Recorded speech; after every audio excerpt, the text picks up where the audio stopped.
كل نفس ذائقة الموت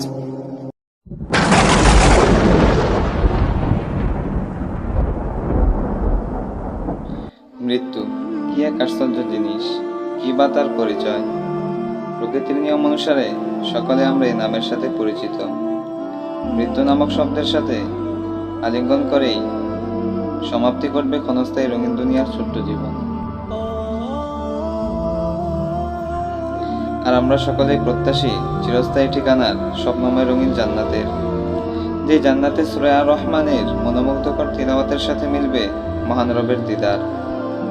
কিভাবে মিলবে সেই জান্নাত, আর কিভাবেই বা আমরা মহান রবের সান্নিধ্য লাভ করব? সৃষ্টির সাথে মহব্বত বাদ দিয়ে স্রষ্টার মহব্বতে দিওয়ানা মিলবে জান্নাত। যদি নিজের অন্তরটাকে রবের প্রেমে ডুবিয়ে দেওয়া যেত, এই অনুপ্রেরণা আর আকাঙ্ক্ষা যেন দুনিয়ার বেড়াজালে আবদ্ধ। এ স্বার্থহীন দুনিয়ার নিজম কালো আধারের গহীন অতল থেকে বেরিয়ে কিভাবে যে মিলবে রবের সাক্ষাৎ, সেটা ভেবেই পেরেশান। এ দুনিয়ার প্রমোদমায়া তো আমাকে ধোঁকার খঞ্জর দিয়ে মনের গহীনে আঘাত করে বারবার আমাকে হতভম্ব করে তোলে। হে মহান প্রভু, আপনি আমাদের সঠিক পথের দিশা দান করুন। আমিন।